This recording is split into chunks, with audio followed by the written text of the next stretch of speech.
job today in Nigeria is not a walk in the park. It is a very difficult adventure. It's even more difficult if you graduate with a low-class degree like a second-class lower or a third class. The high level of unemployment in Nigeria today is a proof of that. Year after year, many universities in Nigeria turn undergraduate into the labor market. The labor market now is more competitive than ever. Question is this: as someone who graduated with a second-class lower, since most organizations today require a minimum of second-class offer for you to come on board and work with them, how then do you secure your dream job with your second-class lower or your third class? In today's video, I'll be telling you how. Stay tuned. I want to urge you and plead with you, if you are an undergraduate still in the university, please make sure you leave the university with at least a second-class offer or a first class if possible. There are a lot of opportunities out there for you, so please take your studies more serious and make sure you leave with a second-class offer at least. Nevertheless, if you're already out of the university and you graduate with a second-class lower or a third class, it's not a death sentence. A lot of people out there are 2-2 holders or third-class holders, and they are very, very successful. I have a lot of them as friends. I know a lot of them. These guys are very, very successful. At least there's one of them we know, the CEO of UBA Bank, Tony Lumelu, once said how he left the university with a second-class lower, and today he's one of the wealthiest men in Nigeria. So you see, leaving the university with a second-class lower or a third class is not a death sentence. Nevertheless, if you are a job seeker, here are ways you can maximize opportunity to land your dream job. Number one thing you can do is to get a low-paying job. The truth is that because of your class of degree, most of the companies you work with or work in might not want you because you graduated with a second-class lower.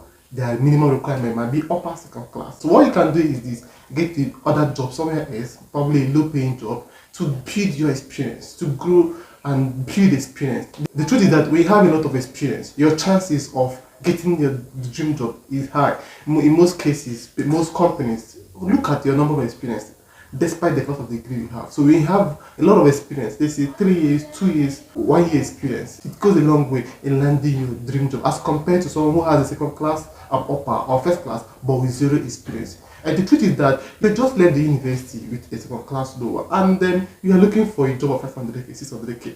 If you tell yourself the truth, you are not even qualified for that kind of job. You don't have the skill set needed for that kind of job. You don't have the number of experience needed for that kind of job. So stick with a low paying job and get experience and apply to a high paying job. The second thing you should do is to get a skill. Not just a skill, more especially digital skill. Most digital skills today are high income, from web development to digital marketing to Android development to blockchain development, Web3, and all of that. These are high paying skills. These skills are needed almost in every sector of the economy. So imagine that you are a very good web developer and you're applying to work in a tech company. Nobody is going to ask you about the class of a degree. Nobody is going to look at your class of degree. What they want to see is how proficient, how good of a software developer you are. So get a high paying skill. When you have a high paying skill, nobody is going to care about what you graduated with.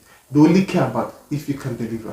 The third thing you should do now, as I'm making this video, pause this video if possible, is go back to your CV.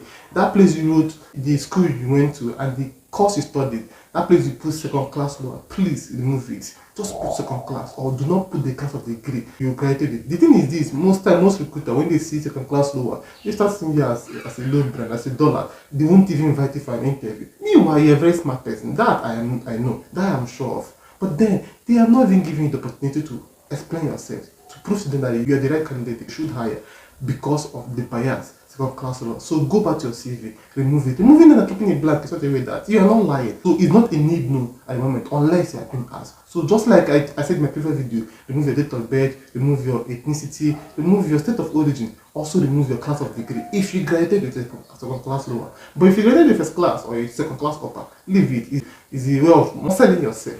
Aside getting a high income skill, if you don't have a high income skill, one of the things you can do is to learn. Take as many online courses as possible and attach the certificate to your CV.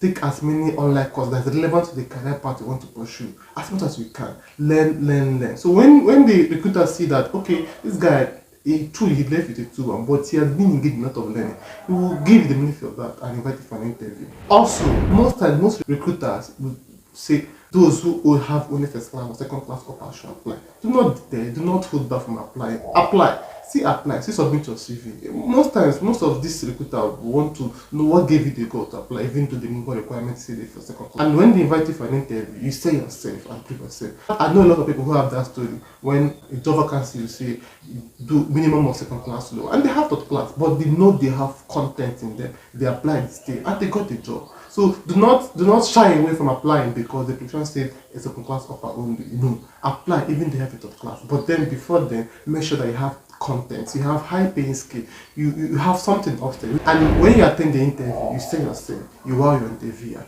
And I'm sure that in this part of the world, most cases, the interviewer is more concerned with what you're bringing to the company, is more concerned with your content rather than with the class or degree you graduated with. Don't forget that experience is very much important. I believe that with this tip, you'll be able to maximize your chances of getting jobs and interview, or getting your dream job, even though you left with your class lower or third class. See you in my next video.